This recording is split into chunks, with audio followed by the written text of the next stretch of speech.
Hey, good morning, everybody. It's Thursday morning, July 21st. Thanks for taking the time out of your schedule to join us today on this special presentation.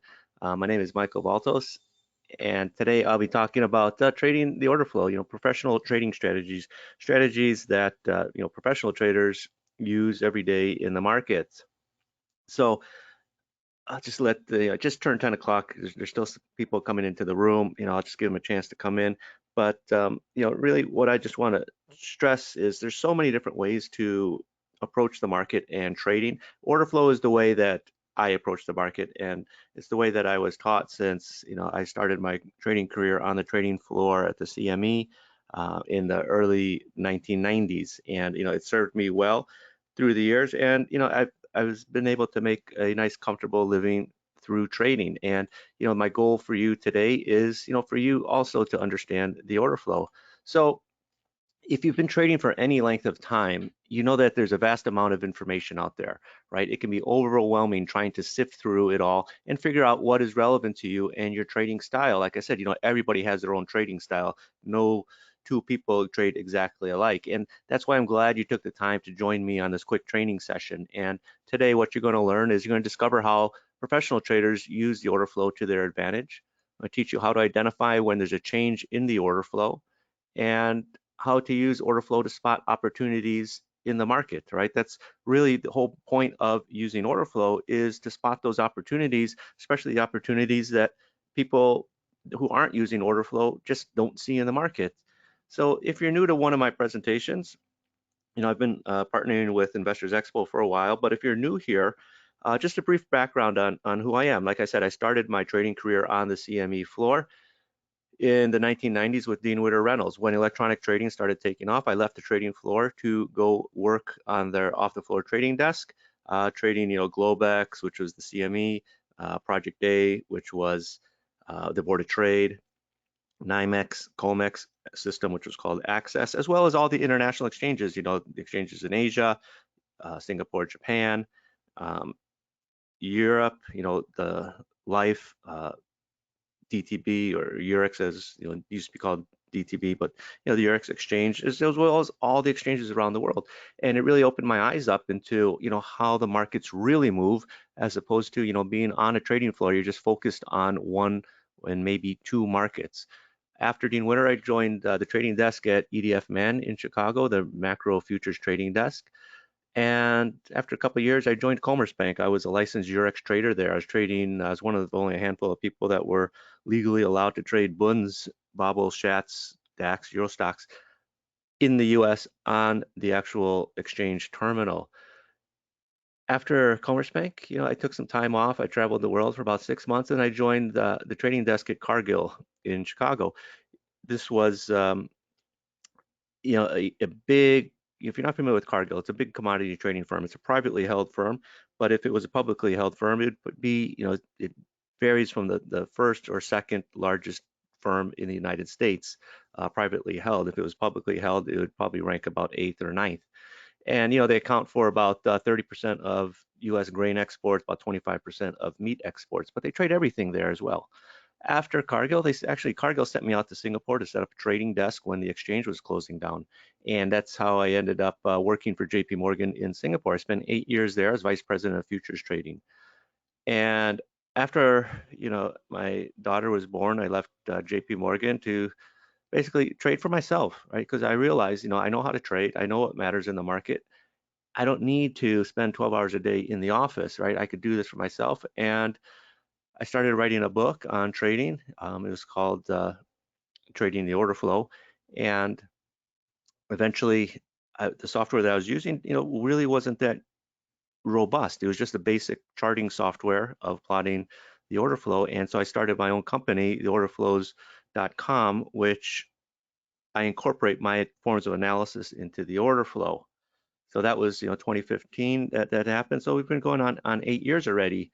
And again, I created my own software because the software that was out there just wasn't good enough, right? It was just basic, right? But software, computer programs exist to help you become a better trader.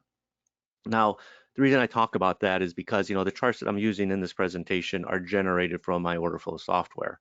Okay, but what I'm teaching you can be used with any software out there. Okay, so hopefully you can come away, if you're not using, my software, if you're using, the systems, your trading systems, native order flow footprint software, you can apply what you're using today.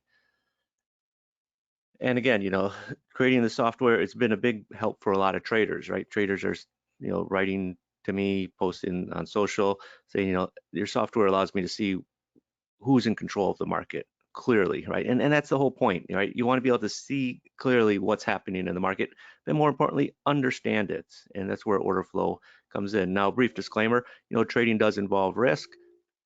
Only risk capital should be used for trading.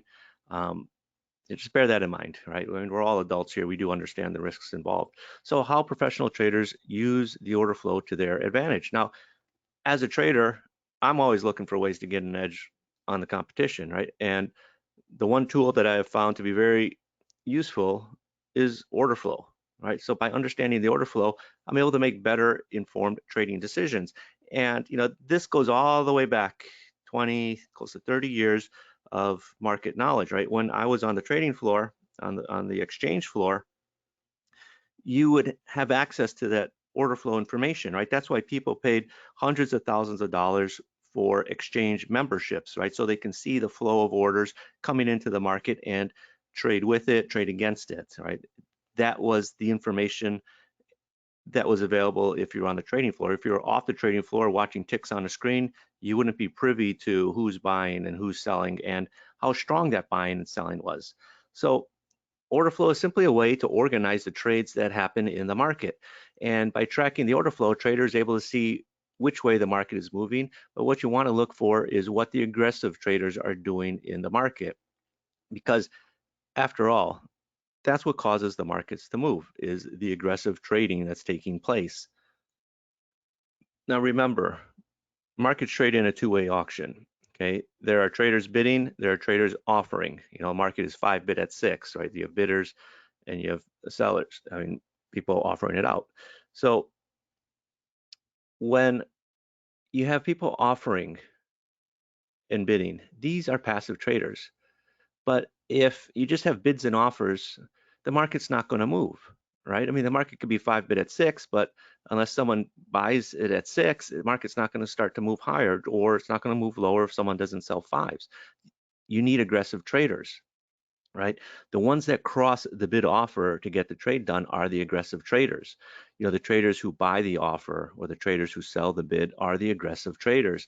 And if you look at a dome, right, you see prices on the offer and above, see bids on the current bid level and below. These are the passive buyers. People working a bid and below are passive buyers.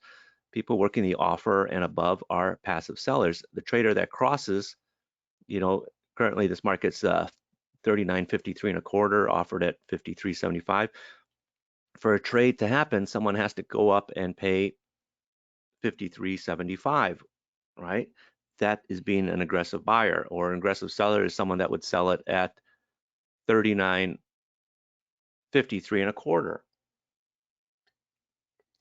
That is being aggressive, right? Because if we're just bidding and offering, the market's not going to move, right? It'll just stay stagnant there, right? Until someone goes in and buys the offer. And that's an important concept. People don't realize, the distinction between aggressive trading and passive trading. Now, when a trade takes place, where does it show up? It shows up on the time and sales, right? And it's from the time and sales that you're able to get more information. You'll see you'll see different colors on the time and sales, right? You'll see green numbers, you'll see these orange or red numbers, and that's telling you how it traded. Someone aggressively sold the bid or aggressively bought the offer. Now, all that information can be formatted into an order flow chart, right? And that's going to start giving you more information. It's going to tell you how much volume traded on the bid, how much volume traded on the offer.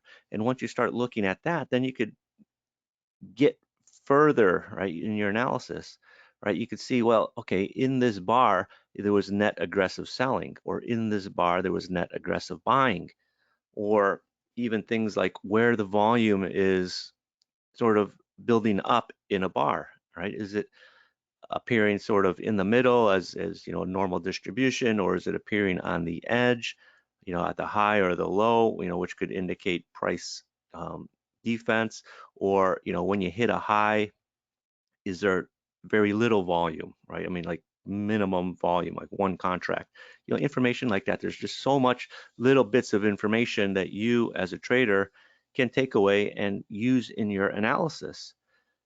Because when you format the data into an order flow footprint chart, you can see not only the volume traded in the auction, but you can determine the aggression that's taking place or not taking place. Right? Imagine, if it's like trying to cook without a thermometer, right? You don't know how hot the water is, right? I mean, you can see if it's boiling, but, turn on your oven. You think my oven is on, but if you don't know the temperature inside, if it's not hot enough, your meat's going to take a lot longer to cook, right?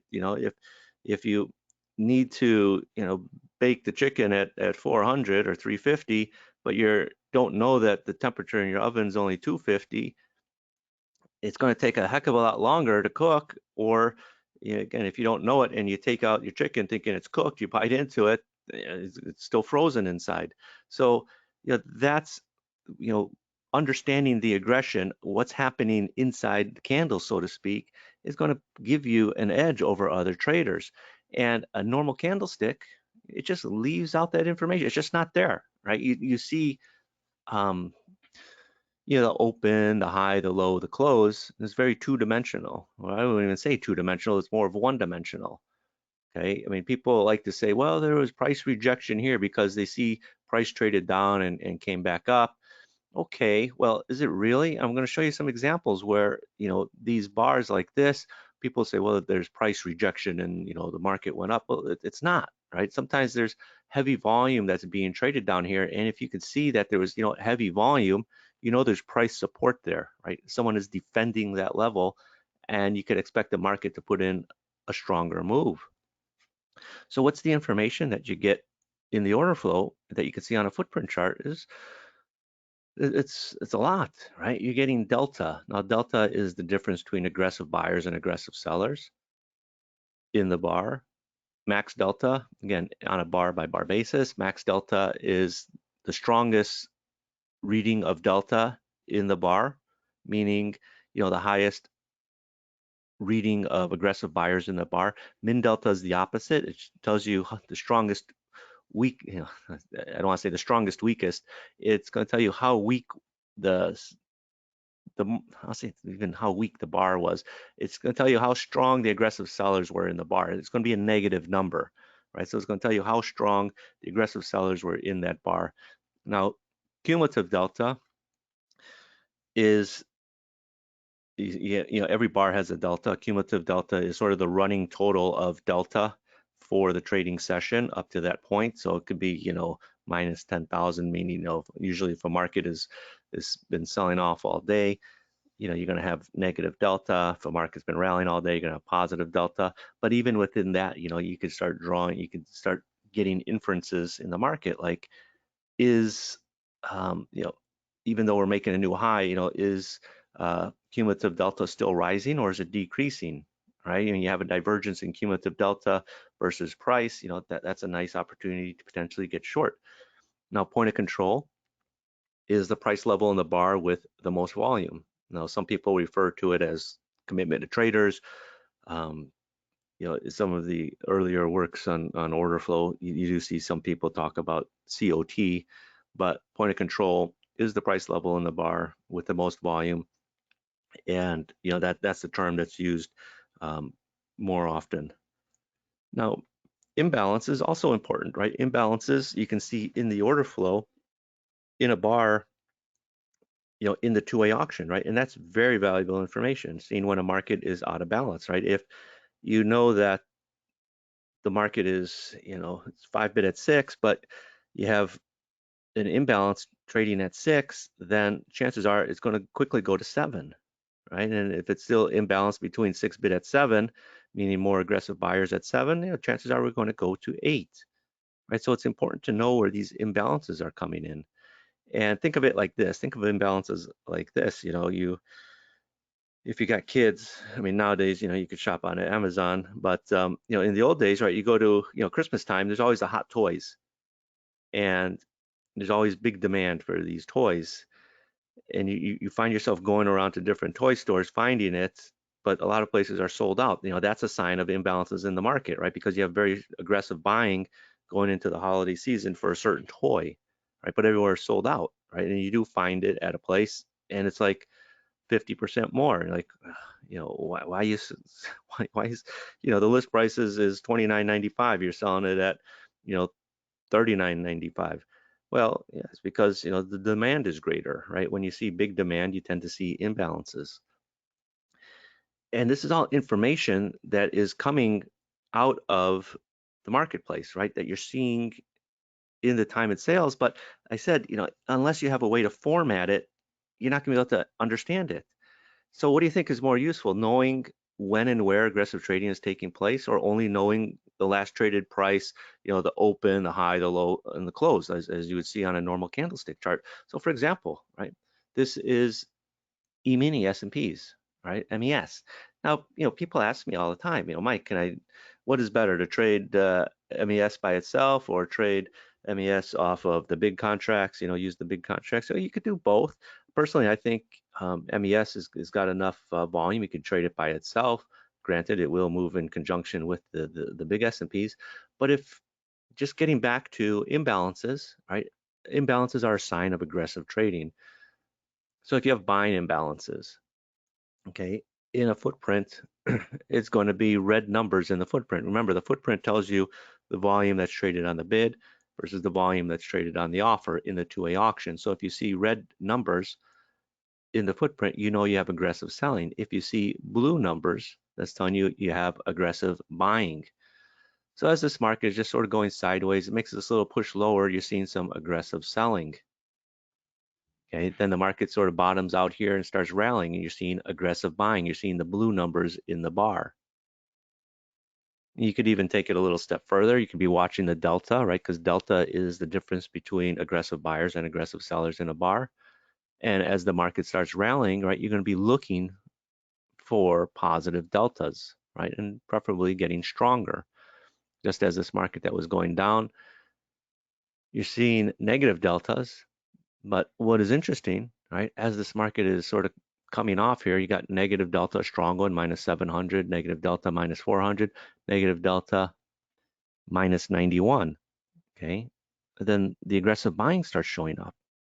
Now you've seen positive delta. So not only was the aggressive selling getting weaker, but as it's turned, you're seeing the aggressive buying picking up, right? And this is information, again, it's available to you as a trader. It's whether or not you want to use it, right? I don't understand why traders don't want to use it. I mean, it's there.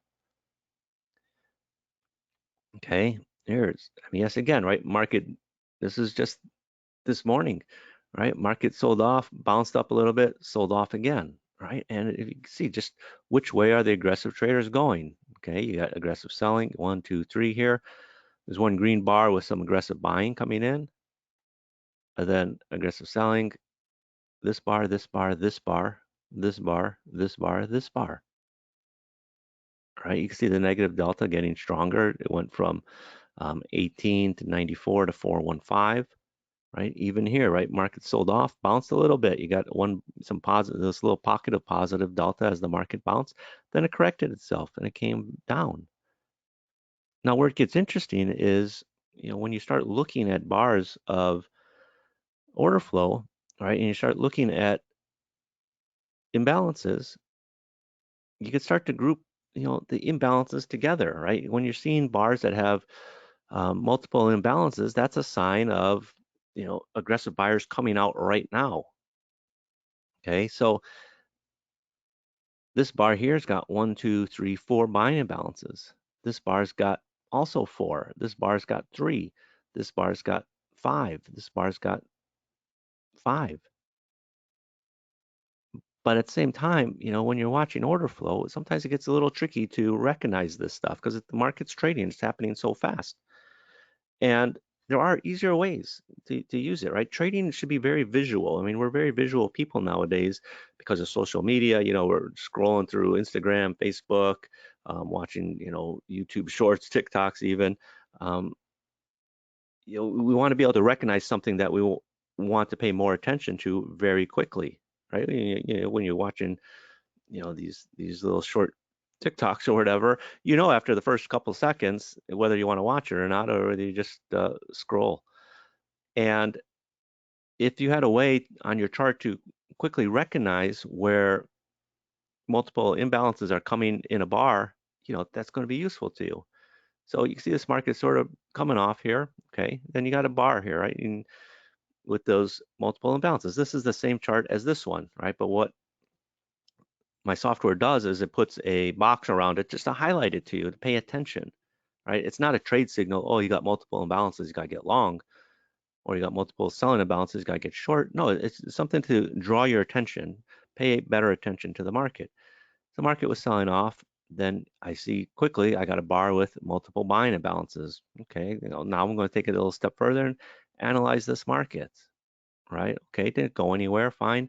Market starts selling off. Again, I got another bar. This time it's multiple selling imbalances. And another bar, multiple selling imbalances. Okay, I know now aggressive selling is obviously in control. I can see the imbalances taking over this market. I can see the negative deltas. Yeah, I could be short. Okay.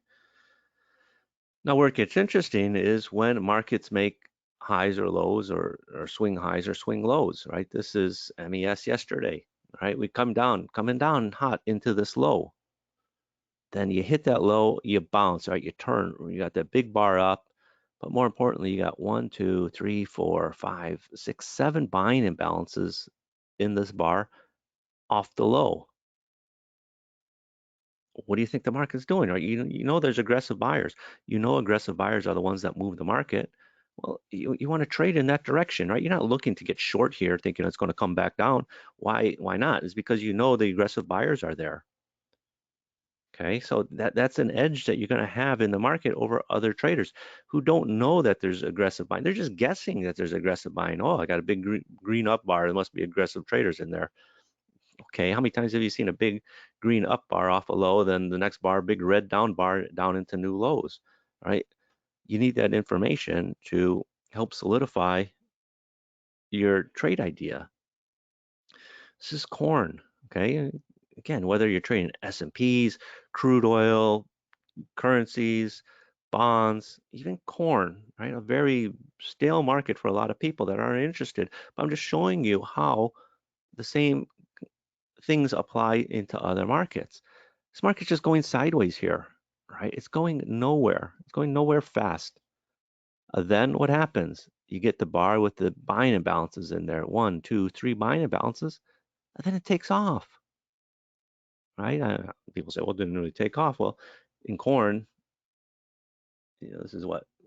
It's a $150 move that happened in about 10 minutes, 15 minutes, okay? So, you know, the same things that you would use on any market can be, order flow, the nice thing about order flow is it transfers from one market to the other, right? Forms of analysis, whether you're trading corn or Apple stock or, you know, Tesla or S&Ps or, you know, wheat or anything, buns, right? You'll be looking at this, looking for the same type of things happening in every market because, you know, auctions trade the same, whether it's, doesn't matter what market it is. Now, the next part I want to talk about is how to identify where there's a change in order flow, right? You know, traders are always looking for an edge to give them advantages in the market. And one of the best ways to get that edge is by recognizing for changes in the order flow, right? I just showed you the imbalances, right? That is one way you're going to see changes in the order flow. Now, when there's a shift in the order flow, it's going to signal a change in market conditions that can be exploited for profit. Now, there are a few ways to do this. One is to look at price action, okay? Price action has got nothing to do with order flow, but when you start combining price action with order flow, it's going to give you an extra edge over everybody else. So if prices are moving higher on increasing volume, right? We know this. This is Granville 101. There's a good sign that strong buying pressure in the market. Conversely, if prices are falling on increasing volume, that indicates a strong selling pressure. Yeah, of course, we know that. But there's other ways to gauge order flow, and it's through the use of traded data. It's going to give you a direct look at the buyers and sellers in the market. So again, what are these areas of market generated information?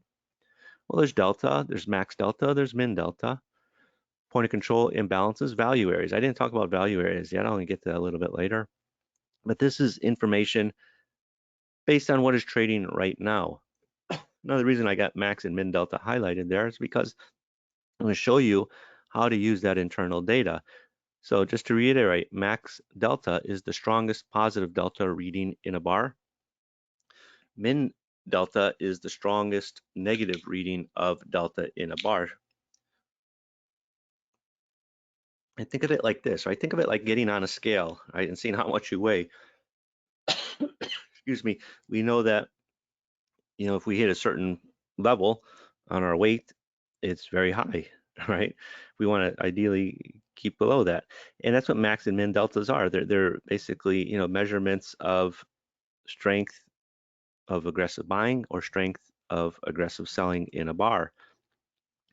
All right, so max delta, min delta, how to use it? Well, when you're at a swing high or swing low, a potential turning point in the market, watch what's happening internally in the bar, right? Because it's going to give you insights that people just don't see. So the first one, right? We got this swing high here. The delta was minus 300. Okay, it's a nice big negative number. Fine, sellers in there. But what other traders sort of dismiss or don't notice is that at one point, this bar was very strong, aggressive buying. It had 183 max delta. So it's telling you there was strong, aggressive buying, but aggressive selling took over quite strongly. It went from plus 183 to minus 318. That's the min delta is minus 318. So that's a swing of almost 500 contracts from aggressive, from the max delta to the min delta. And it closed obviously at minus 300. So it closed at quite a strong negative reading. So aggressive sellers are in control, right? And the market sold off as expected. Now where it gets interesting is bars like this green bar here. Early in this bar, you had a min delta of minus 319. Okay, so that's strong. It's a strong negative number. But it closed at only minus 5. Now, the max delta was just 10. So imagine, right, you had very strong negative selling in this bar, minus 300. And it went from minus 300 just to minus 5. So the aggressive sellers or the aggressive buyers rather, the aggressive buyers came in late in this bar to turn it just to minus 5. Because people say, well, you got negative delta, the market should keep selling off. Well, no. If you can see that relationship of the min delta to the final delta, then you know that there was strong aggressive buying coming into the market to turn it around. And you see the market rallied a bit, and it rallied back up to, the area where you had that aggressive selling earlier. It's another example, right? This is gold. This bar right here, minus 46 min delta, right? Minus 46 on the delta is quite a strong number in gold, right? This is a 7:30 yesterday morning, right? It closed at plus 33. So if you see this, take this minus 46, and if you had minus 46 in any of these bars here, even think of it in absolute terms, it's a pretty strong number. But it went from minus 46 and it to plus 37, which is the max delta. So that's a swing of, close to 80 contracts, and it closed up near its max delta number, plus 33. So you had aggressive selling early in the bar, strong aggressive selling, minus 46. Aggressive buying came in, went from minus 46 back to even, went back to 0. And then it continued with the aggressive buying. That aggressive buying didn't just stop, it continued. And it went from minus 46 to plus 37 before finally closing at 33. What do you expect to happen? Well, you expect this market to rally, and it did. It got a nice quick rally over the next 7 or 8 bars.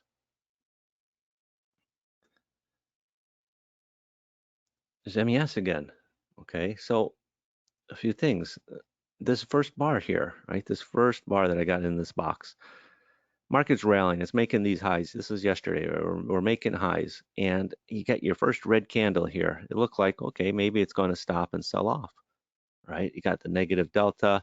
The next bar, this bar here opens up. You got negative delta. It's at minus 247 in the delta.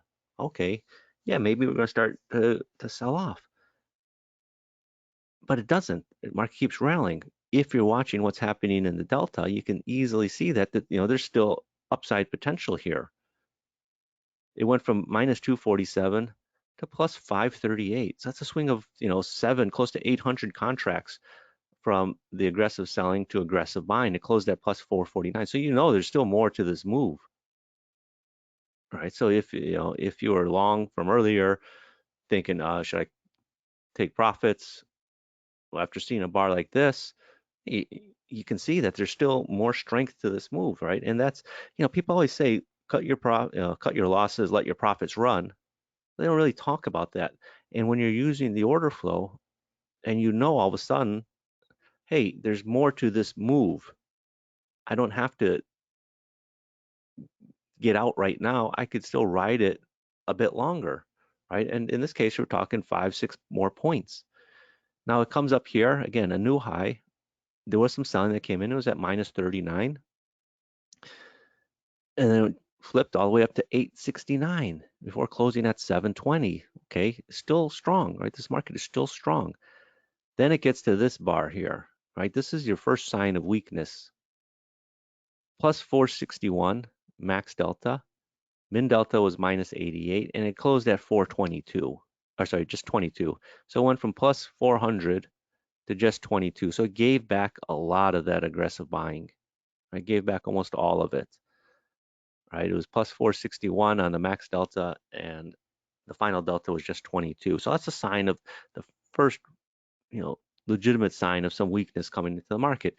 Then you just sort of go sideways here. You got these bars with negative delta, minus 9, minus 178, minus 218. So there's selling is kind of building up in here, right?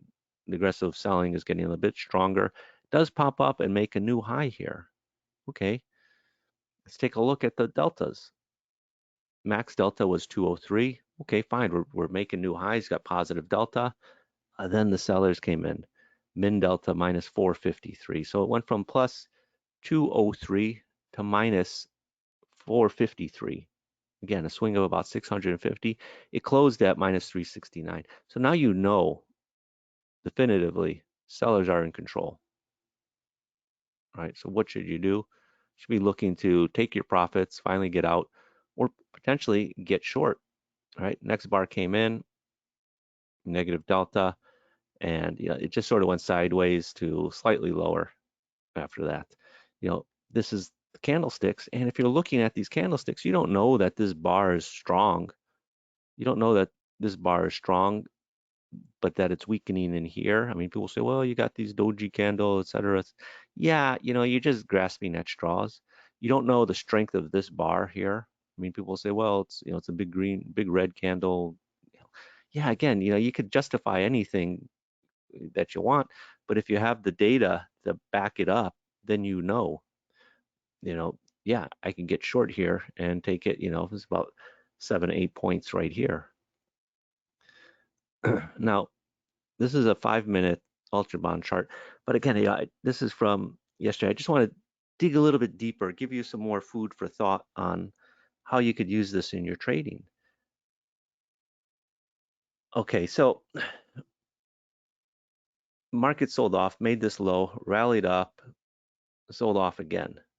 Okay, and if you're watching what was happening here, this was interesting because this market is going down and you're seeing the aggressive buying coming in here, right? You see the buying imbalances here, 256, 1100, big, strong positive delta. Okay, even as this market was going down, people say, well, how can this market go down? You got the positive deltas. Well, look at this bar here, this red bar. It had minus 353 delta, so it's quite strong negative delta. I mean, that's why you got the red bar, but the aggressive buyers were already stepping in. You're not seeing buying imbalances yet. I mean, they haven't really popped to this market. but it went from minus 353 to just to plus 11. So basically back to even. So the aggressive buyers were showing up. Here, aggressive, you do have the positive delta of 167.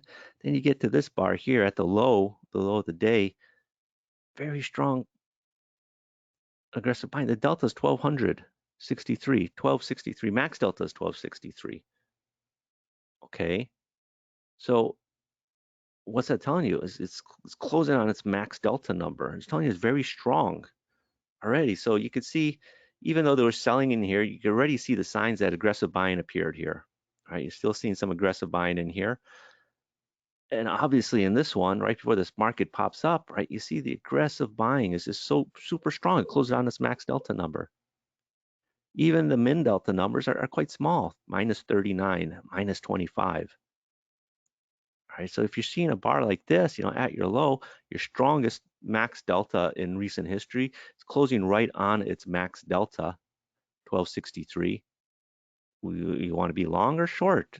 The trade is to the upside, and you can see it rallied from basically 152.16 above 153 even. All right, that's a half a point move in the ultra bonds, right? It's a $500 move in 5 minutes.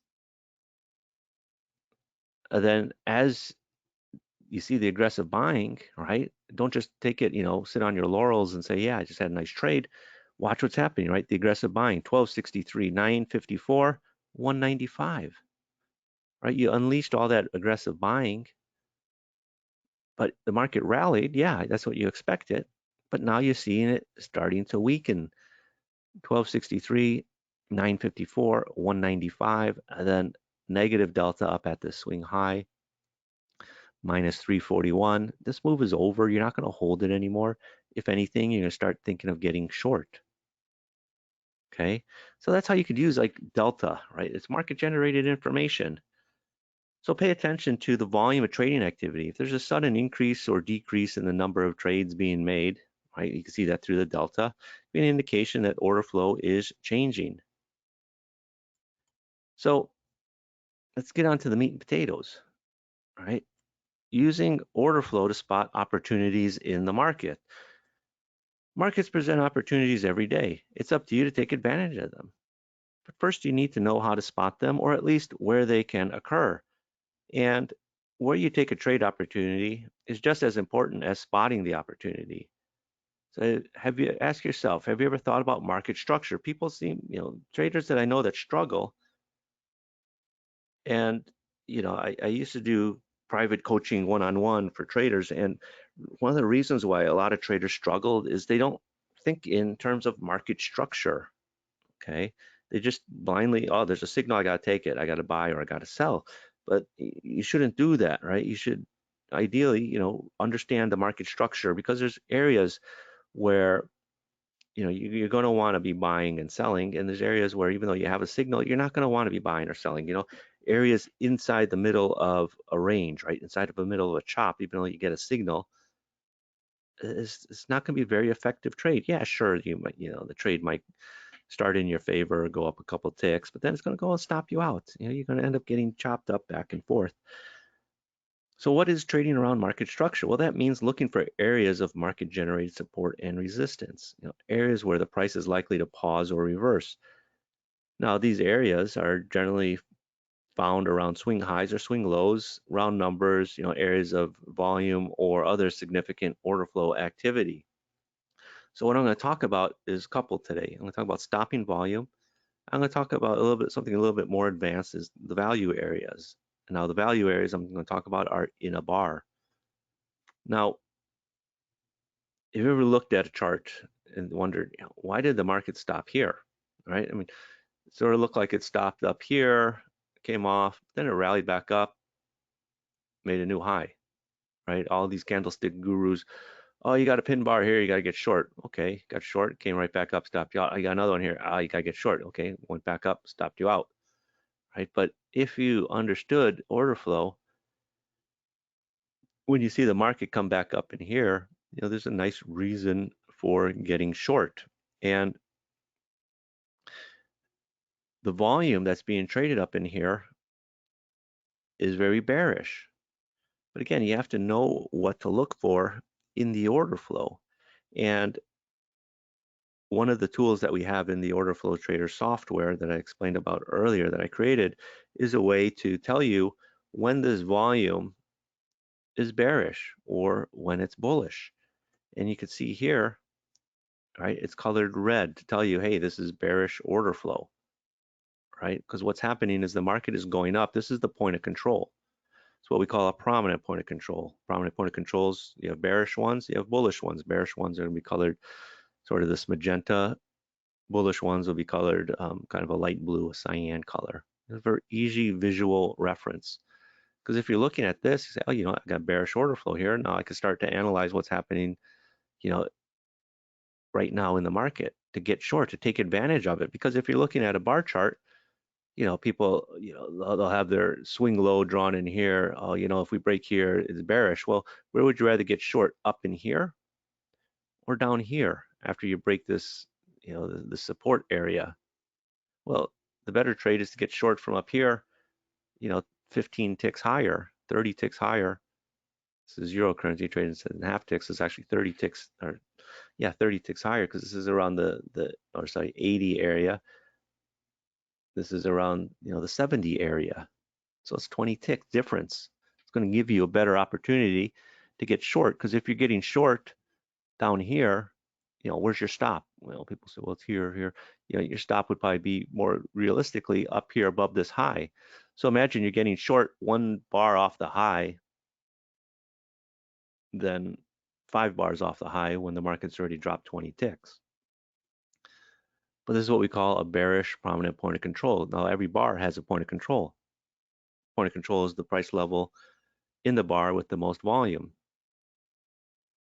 But sometimes they're going to give you signs of bearish activity and bullish activity, and that's why we have the software to tell us when it's bullish or when it's bearish.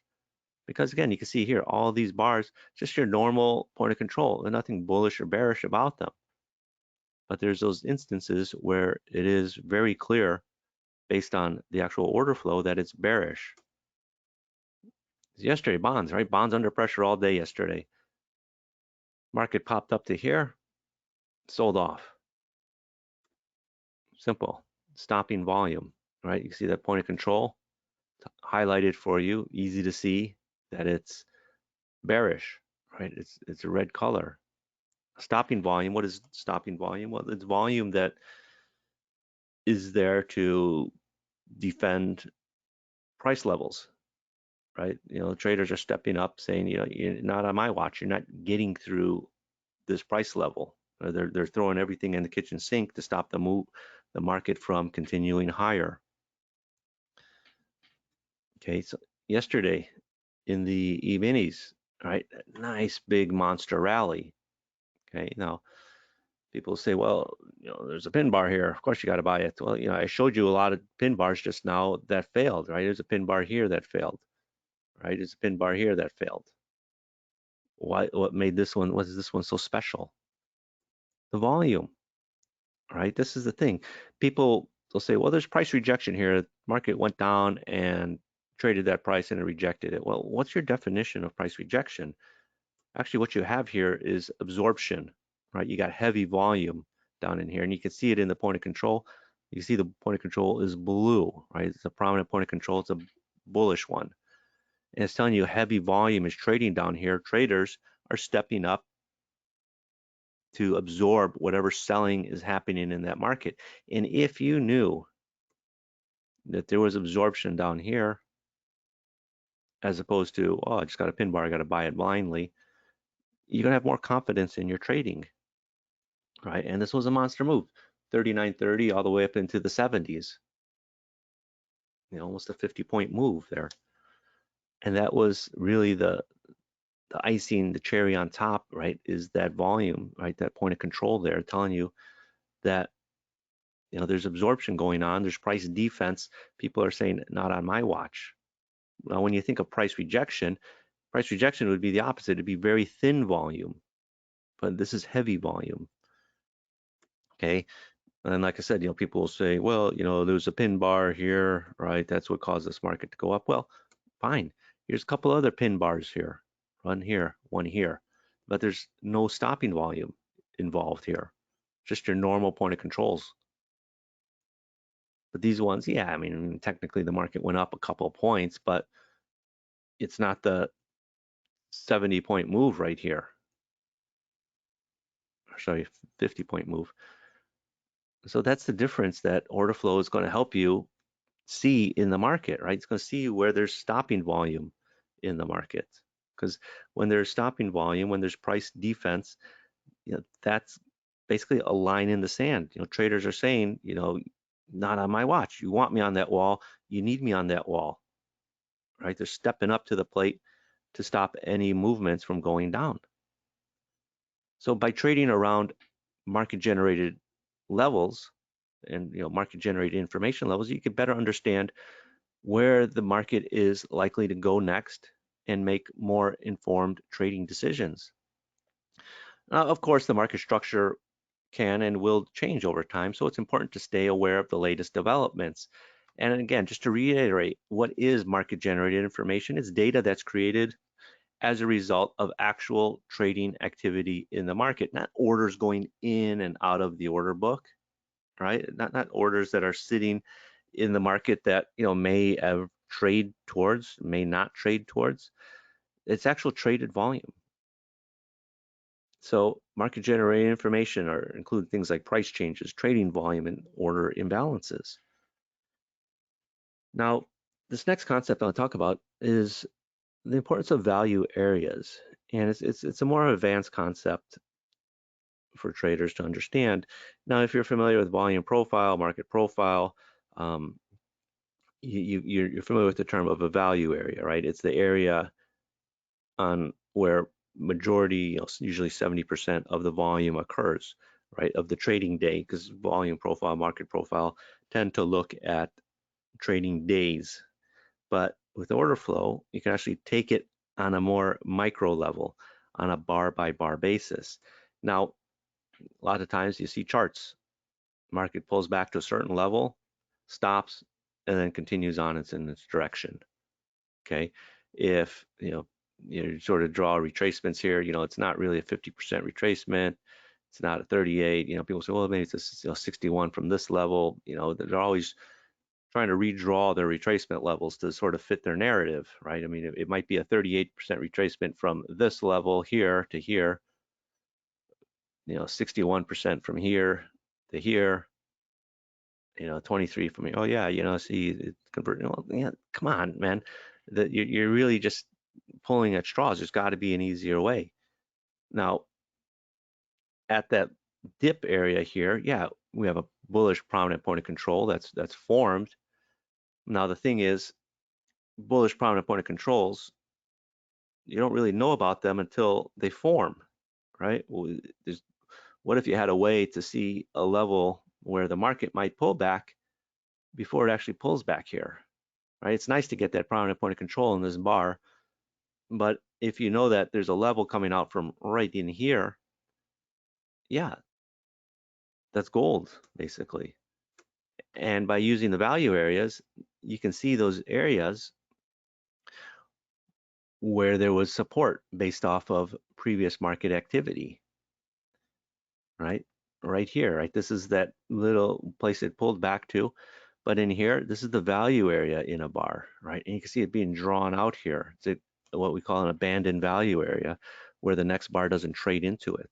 Now you have another one up here, okay? And the markets did pull back here and just, you went 1, 2, 3, 4 bars into it. This one held better than this one. But you know that when the market is trading up in here,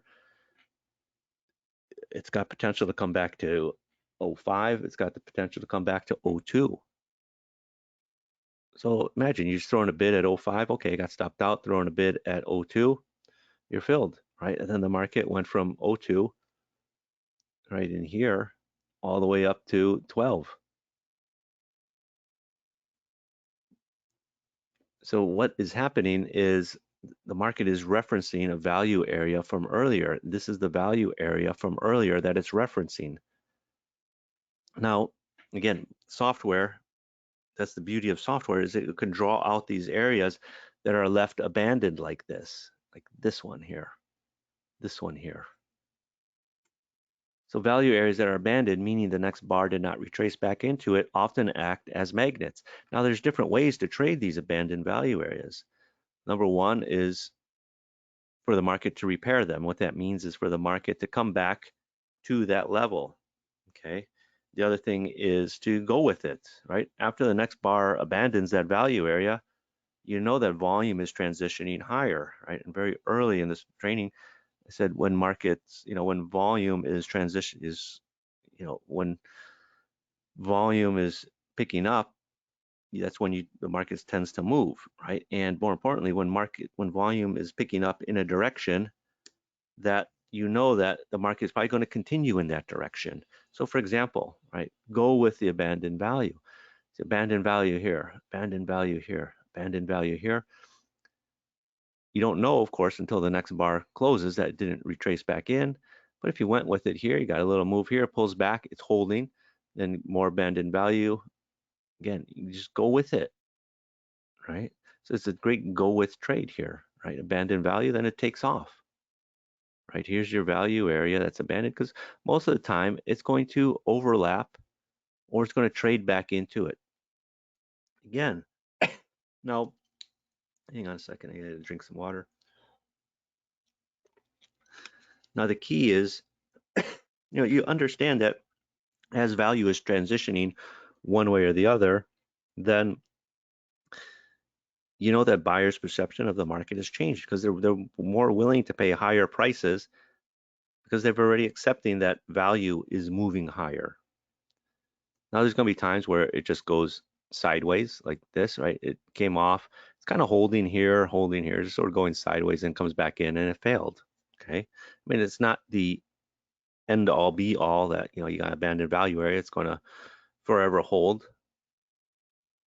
Like here, it came off, it's holding, it comes back up into it, just kisses the edge. This is what you see a lot of times, where it just sort of comes back in, kisses the edge, and then makes its move.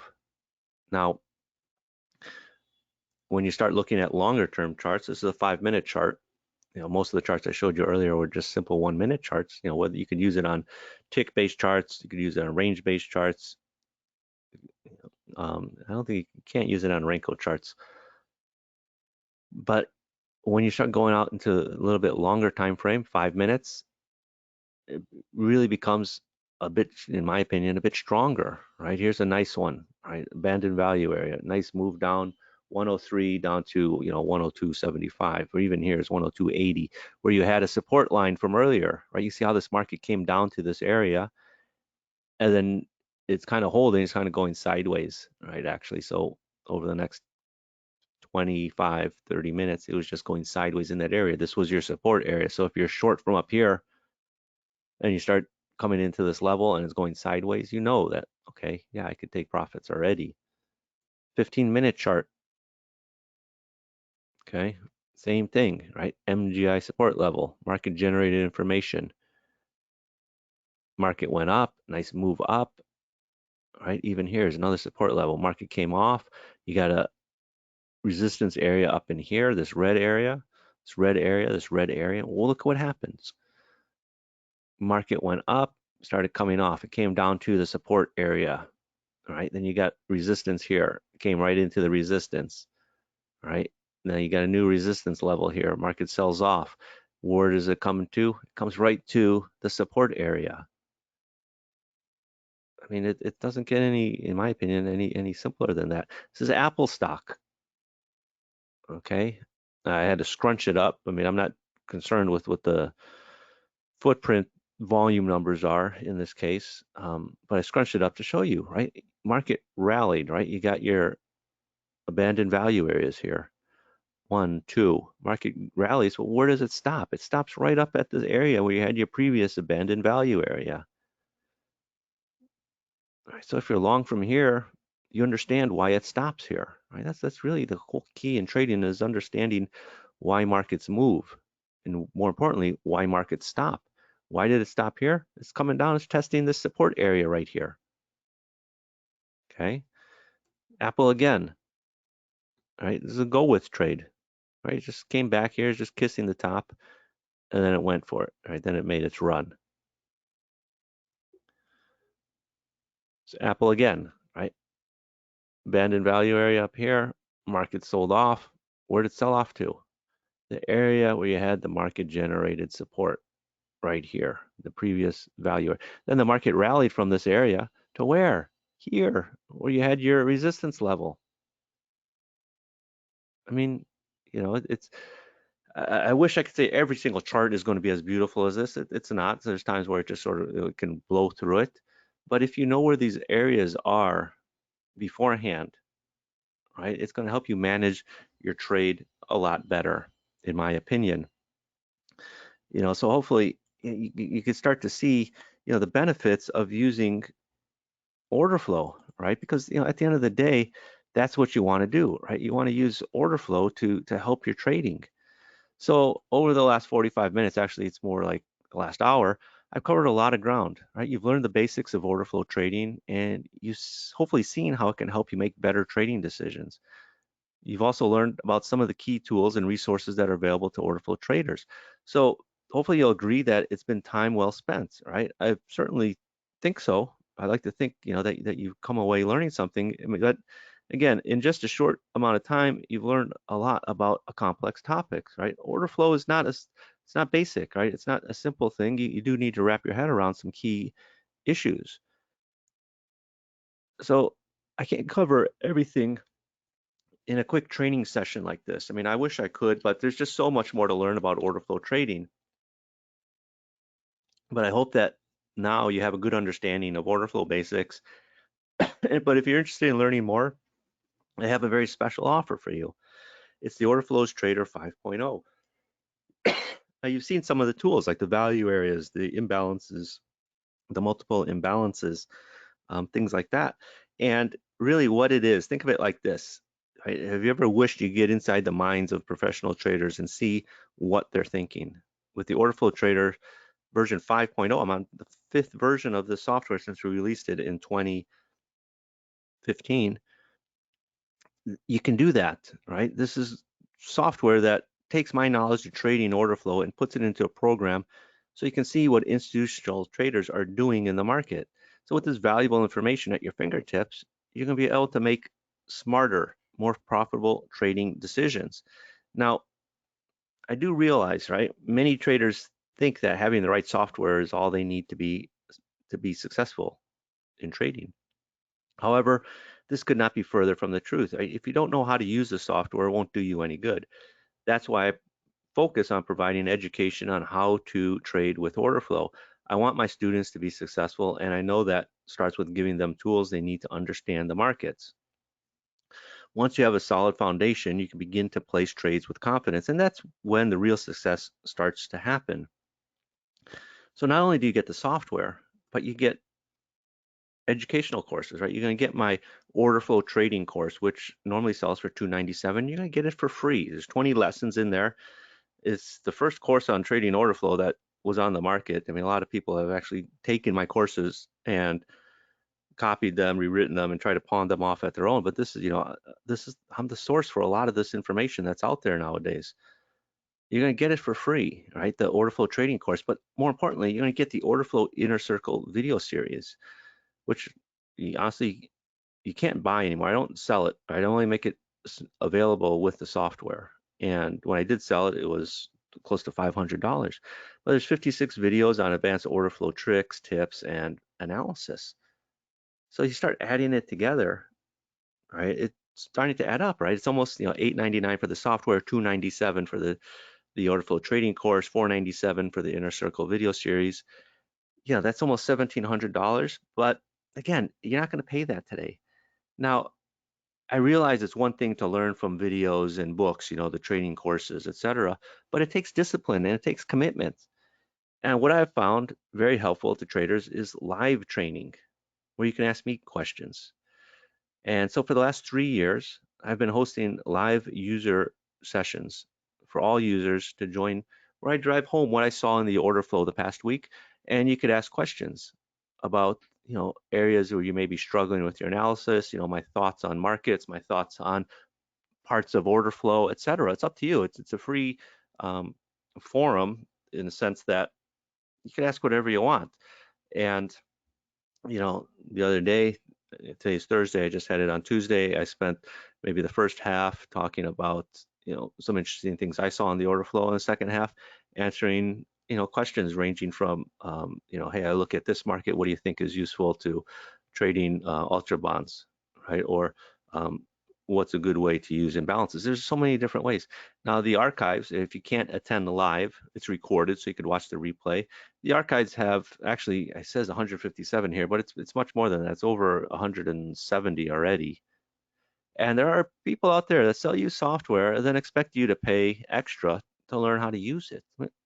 What? You're making an investment to learn how to trade.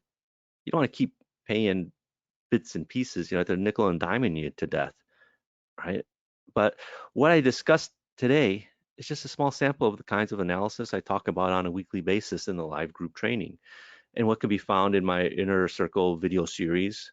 I go into much more detail, though, about aspects of trading from technical analysis to fundamental analysis. I also talk about the different trading strategies I use and how to adapt them to changing market conditions, and much more. So if you're serious about trading, then I highly recommend you get started now. So to get started now, you go to orderflows.com/oft5. Now, in these weekly sessions, you're probably going to learn more than you ever thought possible.